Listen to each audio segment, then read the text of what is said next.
Bom, voltando agora, né, no sexto vídeo. Por que que tá fazendo assim etapa? Para não ficar um vídeo de 1 hora, 1 hora e meia, 2 horas, porque talvez as pessoas não têm tempo, né, nessa vida tão corrida, agitada, nessa competição, conta para pagar, imposto. Então, não dá tempo de parar e ficar. Então, vamos pausando assim, vamos fracionando o vídeo, né? Que assim você, pelo menos 20 minutos, 30 minutos, já está extenso, mas pelo menos assim dá para você acompanhar. Menos do que isso eu não consigo fazer, porque eu gosto de fazer as coisas, explicar muito bem explicado, de forma detalhada, tá bom? Vamos lá. Ai, ai. Muito bem. Então, eu parei no número de Devarim, não é? Esses textos, eu estou falando eles, eu estou lendo esses textos para vocês em hebraico e explicando esses textos em português para vocês, para poder afirmar que a tese, que a teoria, que a suposição, que a interpretação, que a exegese de muitos rabinos em relação à masturbação não tem nada a ver com esses textos. Então, se os que são herdeiros ali, de fato, dos textos que tratam de prazer ou de sexo, né? Ou de higiene, são os judeus, os rabinos, e no original não está isso. Quem são os góis ou os gentios, sem querer ofender, ou no prosélitos não, porque não se converteram ao judaísmo? Então quem são? Com todo respeito, gente, com todo respeito, quem são os padres e os pastores protestantes evangélicos para dizer que é isso, é o que eu quero, é o que o credo da minha igreja, é o que o livro ata, é o que a regra de fé, é o que o pensamento do quórum de bispos ou de presbíteros, o presbitério, o ministério, a presidência, a diretoria, a um senso comum quer. Não é isso. Tem que ser o que está escrito. E ponto final. Não é você encher de linguiça, põe isso, põe aquilo. As escrituras, elas não precisam e não devem ter emendas. Vamos criar uma emenda, vamos emendar, vamos colocar mais uma, vamos colocar um projeto de lei, vamos colocar uma PEC. É o que é e ponto final. Mas os homens, ao decurso do tempo, da história, foram colocando isso. Aí dá no que dá esse sanatório todo, essa loucura, essa demência de tornar sujo aquilo que não é sujo. Então vamos lá. Deuteronômio, em hebraico, Devarim, 23, não é? 9, 11. Que tetse maganer al oi veyakha venishemareta mikol davar ra. Esse é o versículo 9. Agora o versículo 10 de Deuteronômio 23. Que irei ish asher lo yirei tahor mikerech la yelach veyatsa el michutz ou mikutz la machenech lo yavo el toch chama chanech Agora versículo 11. Verraiá, Lefenô, Ereb e Rehan. Bamaim, eu falei no último vídeo, que nós chegamos nessa parte aqui, Verraiá, e até citei como se estivesse cantando Verraiá, Lademarim, Raele, mas não é. Tá bom? Então, vamos lá. Lifenô, Erevim e Rehatz. Bamaim é Neraiô, Nadevarim, Raele. Muito bem. O Krevô, isso é no Shemot, ao canto do Shemot. Hashemesh Yavô, El Tor, El Tor, El Tor Ramahan. Bom, vamos lá. O que eu li aqui para você, tudo aqui, que você não entendeu absolutamente nada da hebraico, é Deuteronômio 23, capítulo e versículo do 9 ao versículo 11. Presta bem atenção. Quando o exército sair contra os teus inimigos, então te guardarás de toda a coisa má.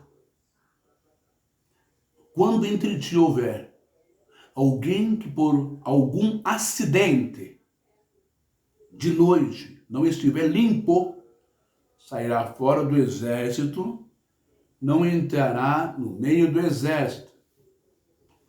Porém, será que, declinando a tarde, se lavará em água, e, em se pondo o sol, entrará no meio do arraial. Tá, aqui é os soldados, né? O pessoal aí no exército, aquela tropa à noite lá, poluição noturna. Não importa se é poluição noturna, se é masturbação, se é uma ferida, se é sangue, uma ferida aberta, tem que se limpar, tem que se lavar, para não haver uma contaminação. Ninguém sabe se alguém tem doença, se alguém está com início de lepra ou não, se alguém tem alguma coisa, tem que se limpar. É a mesma coisa os protocolos de hoje. Luva, máscara, álcool gel, não é? Higienizar ali a privada, que você vai, o vaso sanitário que você vai sentar, a tampa, o copo, a colher, o prato.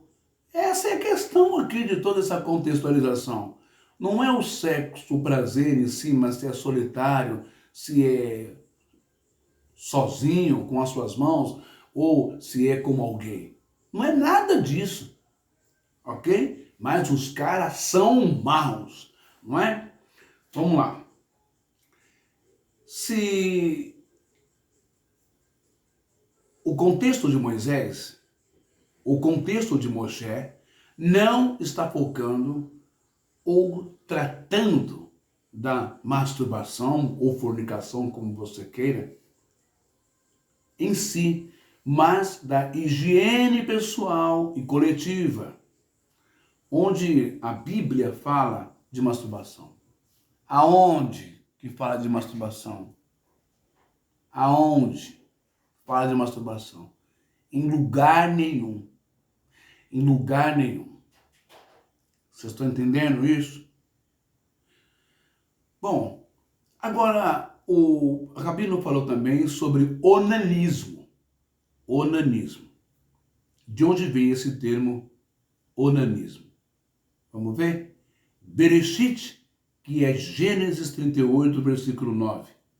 Vamos ver se é isto mesmo que essa história está tratando ali entre Judá, Tamar, e Onã, o pai, os filhos e a mulher que o pai escolheu para esses filhos. Será que trata-se de masturbação?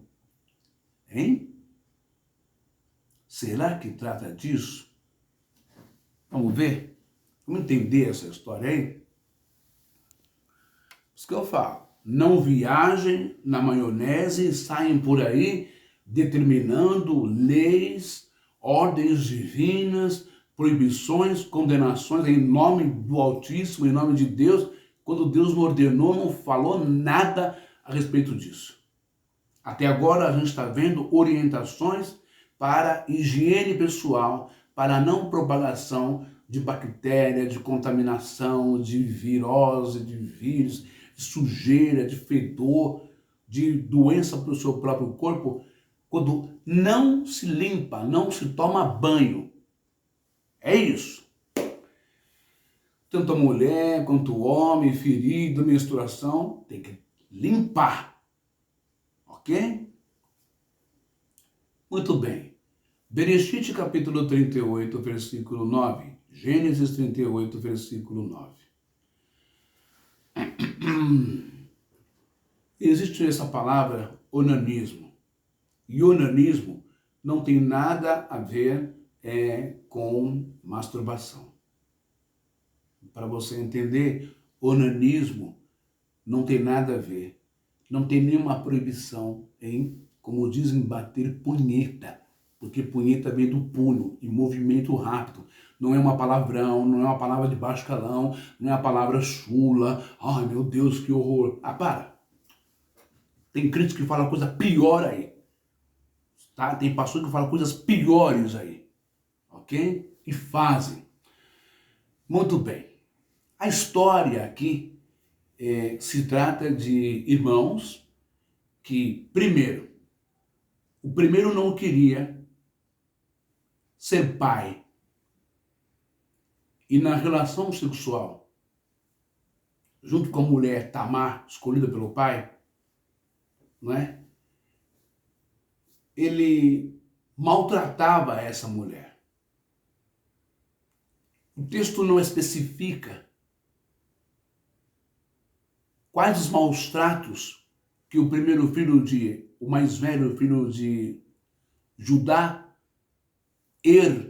fazia com Tamar. Só diz que maltratava.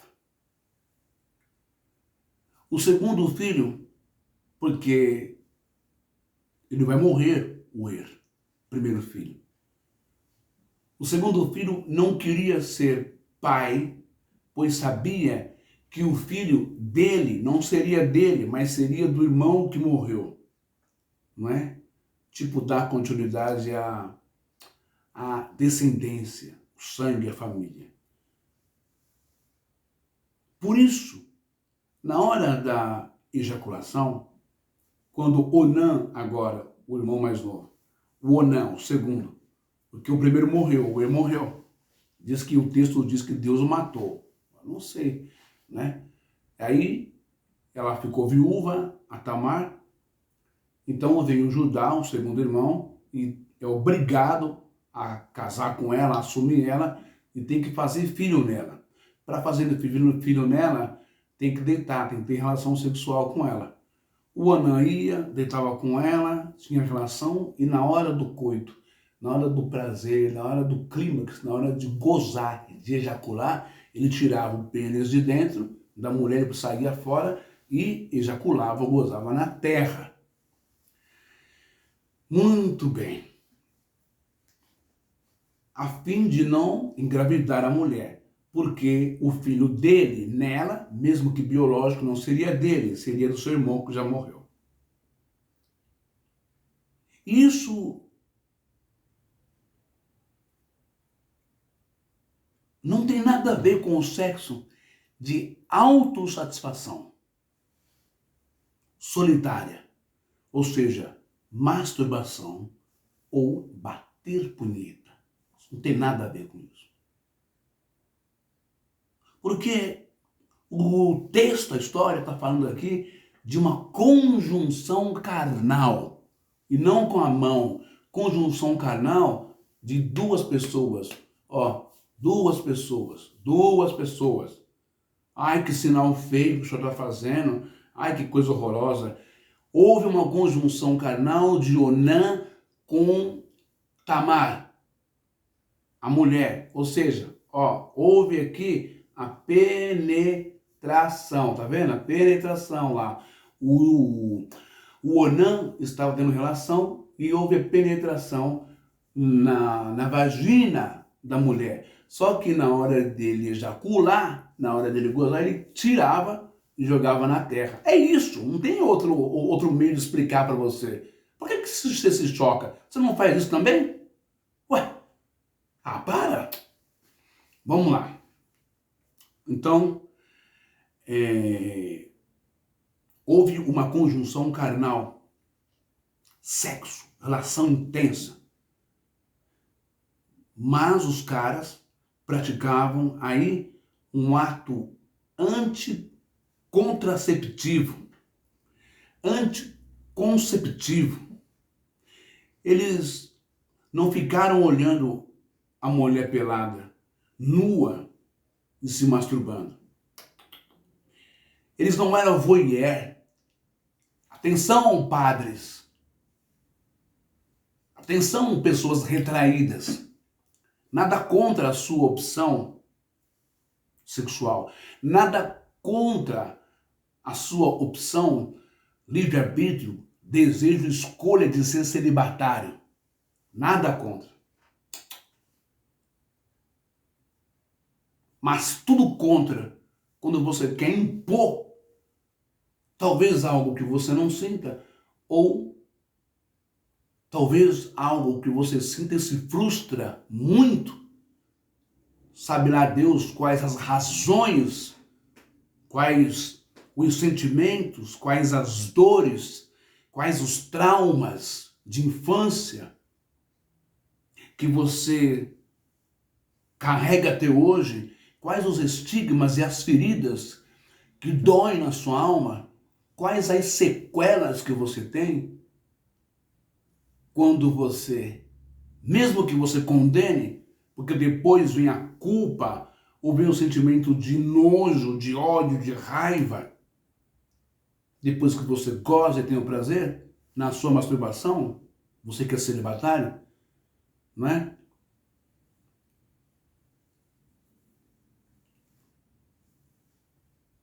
Isto não significa que você deva convencer ou converter ou tornar um adolescente inocente, uma adolescente inocente da igreja ou da igreja católica ou da igreja evangélica ou da sinagoga, que ela deve ser igualzinha a você. Aprender a ter raiva, aprender a ter ódio do seu corpo, do seu membro, olhar para ele e falar, não deveria ter um pênis. Que ódio. Um homem quando opera da próstata e arranca a próstata por causa do câncer, não significa que ele não vai ter ereção. Não significa que o tesão, que o desejo sexual vai acabar. A libido vai acabar. Então, veja como é grave estas sequelas de um estupro, de um abuso na vida de um ser humano, de um homem ou de uma mulher em sua infância. As sequelas permanecem. O desenvolvimento reverso do nojo do seu corpo acontece. O desenvolvimento reverso, antinatural, com o apoio dessa bomba, dessa mega empresa, desse marketing publicitário, dessa falsa santidade, contribui para que a pessoa, mais ainda para que a pessoa se veja uma pecadora. Eles não ficaram olhando a mulher pelada, nua, e eles se masturbavam. Nem o primeiro filho de Judá, e nem Onã, o segundo filho de Judá. Eles não eram voyeurs, ficavam lá olhando e não. Eles iam até para a via de fato. Mas na hora da ejaculação, dentro dela, eles tiravam. É isso que o texto diz. O texto não diz que eles ficavam se masturbando. Está escutando, o rabino? Está escutando, o padre? Está escutando, o mirandista? Está escutando, o pastor? Protestante, pastor, evangélico e pentecostal? Está escutando? Eles não faziam o que todos vocês fizeram ou ainda fazem até hoje, às escondidas, ou no banheiro, ou no quarto, em algum lugar. Sabe por quê? Porque vocês são humanos. Sabe por quê? Porque a lei que opera dentro de vocês é uma lei natural. Não é diabólica, não é demoníaca. Não adianta culpar pombagira e nem culpar pecado, nada disso. Tá certo? É instinto, é biológico, é do corpo, é da natureza, é da psique, é da saúde, é da normalidade. Muito bem. Vamos ver esse texto aqui, de Bereshit, de Gênesis 38, 9? Gênesis 38, versículo 7. Ui, é danado. Vamos lá ver. Está escrito assim. Vayehi Erbekor, Yehudá Rabenei, filho de Judá. Vamos lá. Vayehi Erbekor, Yehudá Rabenei, Yehaver. Vayermitehu Yahaver. Porém, o primogênito de Judá era mau aos olhos do Senhor, pelo que o Senhor o matou. Você sabe que eu acho interessante? Ninguém nunca perguntou nessa história aqui quem é o Senhor que o matou. Ele era mau aos olhos de quem? Yahvé, Deus, o Eterno, ou o Senhor, Deus com D minúsculo, Elohim, autoridade de Pai, como um Deus. Deus o Eterno ou seu pai, Judá? Para garantir tradição, posição, contratos familiares. Ai, ai. Ninguém pontua isto. Ele era mau, ruim para com a mulher, a esposa. E não era a questão de masturbação que está fora de cogitação nessa história. A questão é que o Senhor não gostou, porque ele era mau. Ele era mau diante do Senhor antes de ser noivo ou marido de Tamar. Você está entendendo? O cara já não prestava, já era ruim, já era rebelde, já era agressor, manipulador, explorador, rebelde com o pai, filho displicente, maloqueirão, folgadão, agressor verbal, agressor físico. E aí o pai vai tentar arrumar uma mulher com aquela família que lhe interessa, tal, pá, para ver se o seu filho mais velho, ameniza um pouco, abaixa o fogo da violência, limpa a fama dele, não é? Aí pega um pepino desse, pega uma desgraça dessa de um cara e joga na vida de uma mulher para ver se casa e vai embora e me dá paz. Mas não deu certo. Ele era mau, ele judiava de Tamar. Talvez ele batia em Tamar. Talvez ele repudiava Tamar. Talvez ele não queria ser casado, não queria ser pai, não queria ser responsabilidade. Sabe? Tá cheio de casamento por aí, em que uma família pinta a imagem do filho ou da filha como a santa do pau oco, um maravilhoso, o melhor, só para se livrar do abacaxi. E joga um pepino, um abacaxi nas costas da moça que não conhece o cara, ou do cara que não conhece a moça. Saindo fora da minha casa, né, diz os pais. Muito bem. E esse senhor que mata? Deus então iria matar um cara porque não quer ser pai, não quer ser casado? E acima de tudo, por causa de uma relação sexual que ele goza fora da mulher?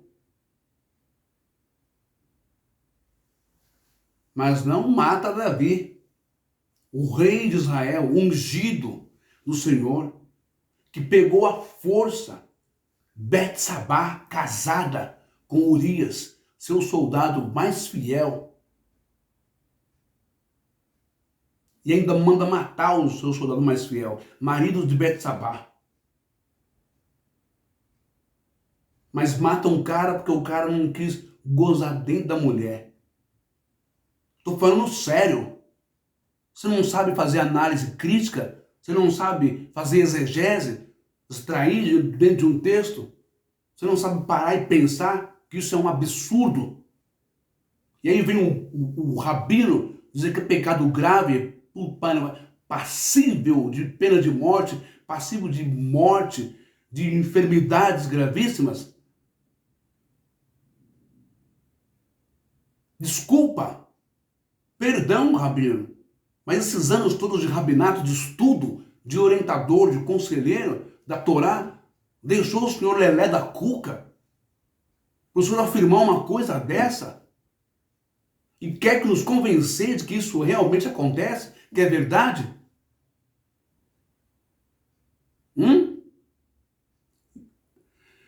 Sigamos. Então Davi fica vivo, Davi pega uma mulher, cobiça ela, deseja, ela é muito bonita, ela é muito gostosa, só que ela não é dele, ela é de Urias, casado. Tô nem aí.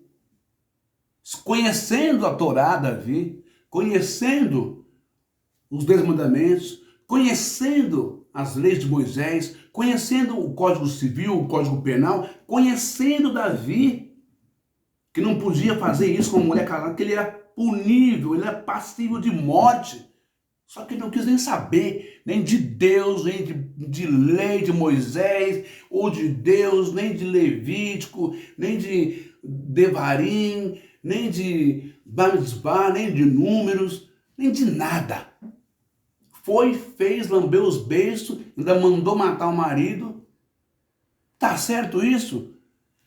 Cadê Deus que não mata Davi, que não pune Davi, que não fulmina Davi?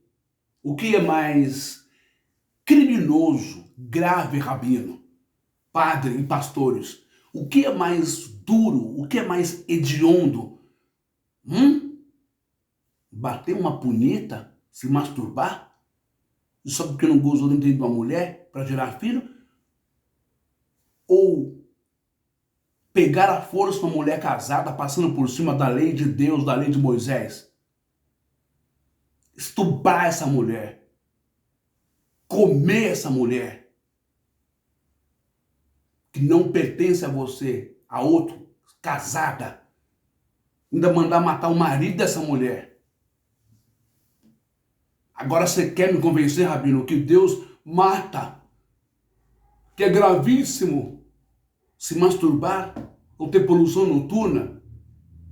Com todo respeito, vai te catar, vocês todos com essa doentia, com essa psicopatia teológica xarope.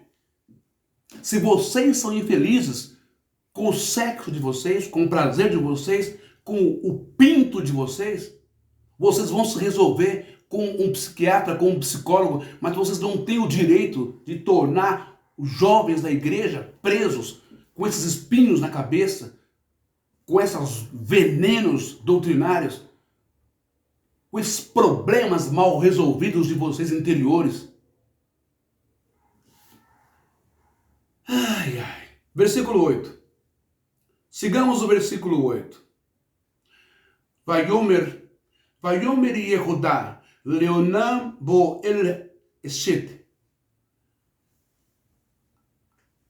Akikha, ou Arikha, Veyaben otar, Veraken zerá, Leakha.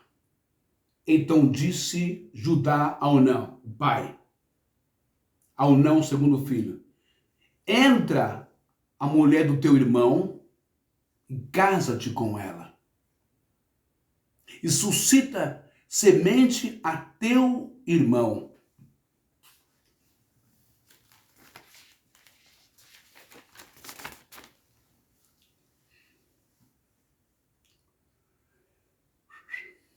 Já deu 30 minutos, vou parar para não ficar muito extenso e volto no 7º vídeo.